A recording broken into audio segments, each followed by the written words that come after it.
Right, we're going to rush through the lists. Last time we were looking at strings. So today we're going to be looking at lists. You discover that most of the concepts, they are almost similar. My methods are right. So we defined lists. I think last time we defined my lists, and we had a sneak peek at what lists look like. You remember when I was saying the difference between lists and tuples is that when you define lists, you use square brackets, but you can work with tuples, you use the normal brackets that we have, parentheses. Right. So lists, they can contain any sort of objects, numbers, strings, and even other lists. When strings contain other lists, they are referred to as nested lists. Nested lists. So lists are Python's most flexible ordered collection object. For those who are doing cybersecurity and data science, lists are going to be your best friends. You will discover that without lists, life would be extremely difficult. Right, we don't need to look at this. Let's just look at, lists are also mutable objects, which means you can make some changes. You can update them. We're going to look at them, but there are some pieces of code. This is how you declare lists. Let's try to declare our own list. Let's call it list. The beauty of list is you can declare an empty list by putting absolutely nothing in the square brackets. So if you remember, for fastness, you can just click tab. Tab give you solutions. And if you want to know what tab is, because we might have some people who are technologically shy, this is the picture of your keyboard, and so this is your tab. Sometimes my keyboard, you might find two arrows, one arrow pointing to the left, to the right side, and another arrow pointing to the left side. That is your tab. So your tab, you find it just on top of the caps lock key. That's where you find your tab. Saka unogo to type but my uvote tab, then the magic happens. And then list. And if you just run, you listed absolutely nothing. Let's proceed. This is an empty list. This is an example of a list in my items. So you can actually add your items in the list tab. You can add items using a function. Right. These are lists of functions that we have that are associated with lists. There are many of them. Pop, remove, reverse, sort, extend, index, insert, blah blah, all of them. So let's just focus on append. So append, you can use append to add values to your list. For example, Panapa, we want to add list to books. Then now let me just copy the code. We have books. Don't worry about this. Books. Panapa tokuna gutiji.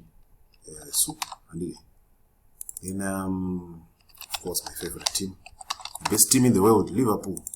And the current best player in the world, Diego Jota. So right, you can then print the current list. I want you to see something.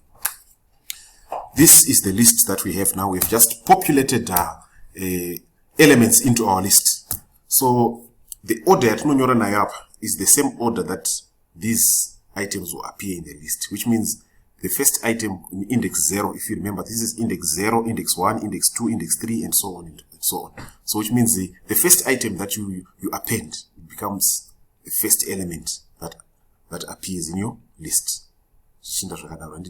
You might also want to perform other functionalities other than this. Let's just go with the slide.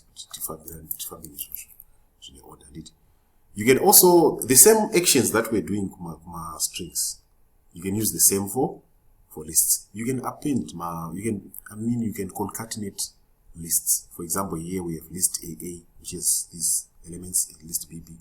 If you concatenate this using the plus, which is the concatenation operator, they become one list, which means this has been appended to AA. Let's experiment. Let's experiment. Let's say with BB. BB is our list here. Then we want to add something. Elements 1, 2, 3. Right. 1, 2, 3. Then we perform the concatenation. Right.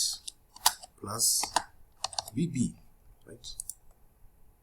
You see, we have concatenated, we've added whatever was in BB Tabataniza. Right. The same applies times 3. You know, it's repeating it 3 times. You can experiment at your own spare time. Then we also have length. It gives us the length of a list. It returns the length of a string of a list. Another one, right? Then my list there. 4, right? That's the length. Right. We've already experimented with append. We're done with append. So this is just an analogy. You must take off cards if you've played cards. If you put one card, you put another on top. That's the same way you would cut the index here. My index actually 0, 1 up to the number of elements that will be in the array. In the list. Right? So we also have other functionalities like remove, pop. So remove, it basically removes the card, which is at position n. So if I want to remove, let's say I want to remove soup, right, from the list. I want to remove soup from the list. This is our list. 1, 2, 3, 4. We actually did not assign a certain list to this, so it remains the same. Not my original.